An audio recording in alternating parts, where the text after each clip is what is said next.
خالد صاحب د انګلند نه سفر او هغه د برطانیې نه رالو په لکو روپۍ ولګول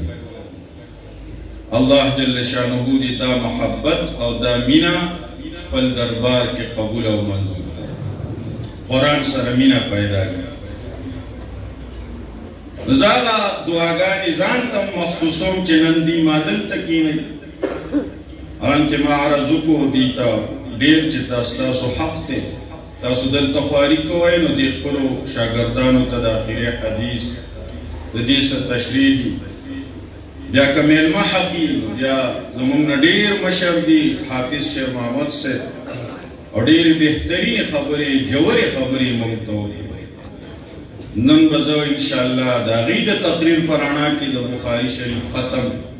چې هغې نه کومه استفاده وشوه هغه به ستاسو مخکې عرض کړم الله دې خپل دربار کې قبول او منظور محترمو امام بخاری خپل باب راوړ اخیره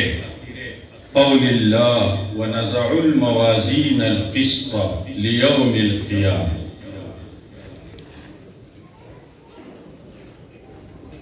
امام بخاری یو باب ډیر په درد یې خیر او د اخیره باب ډیر په درد یې خیر د آخرت د فکر په حواله د میزان د تلې په حواله چې میزان تله به قایمه شي او نیکي به مې درنه خیږي او که سپکه غالبا چې د امام بخاري په زړه کې به دا درد و چې ما بخاري ولیکو نو چې د قیامت په ورځ به د میزان په تله کې دروند خیږي او که سپک به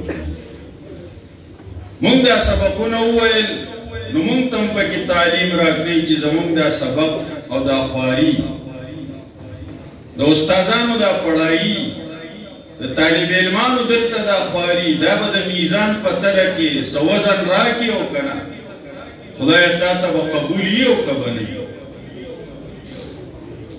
د مسلمان شان دا دی ابتدا کې خدای ته جاړي خدای دا عمل شروع کوم ما ته احسان کې او ته رانه قبول کړي او په آخر کې به خدای ته جاړي خدای دا عمل مې وکړو څه کمې کوتاهۍ شوي خدای ته راته معافي وکړي او ته رانه قبول کړي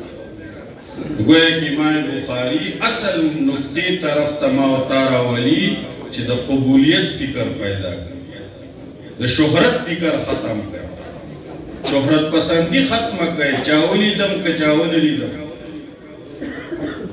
دا فکر ختم کړي قبولیت فکر پیدا کړي مخلوق سوچ ختم کړي خالق سره تعلق پیدا نو گویا کې امام بخاري په آخر کې ونزع الموازین القسط لیوم القیامه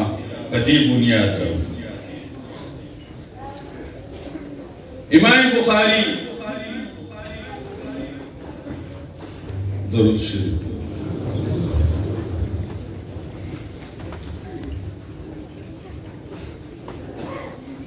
په آخر کې تسبیحات راوړو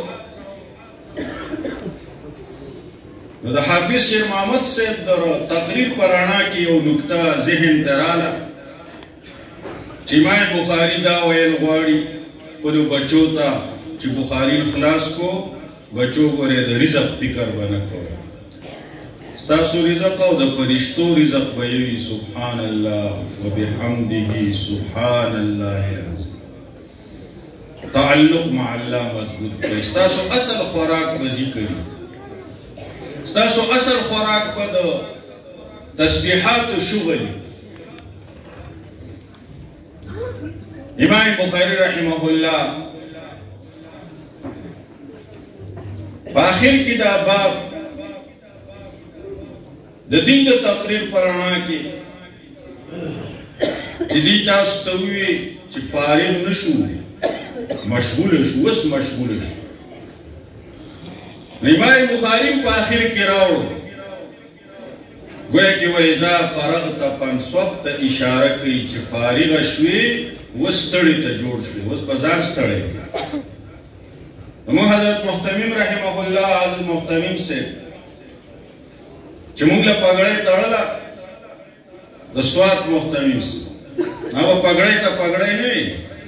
هغه دی اوس موږ سکار نه لیږو څه درانه پیټي به اوچتي نه د خوارۍ دا منجیل وله په سر وکړو دا ډېر د خوارۍ او محنت منجیل دی نو فارغ نه شو اذا فرغته چې فارغ شي نو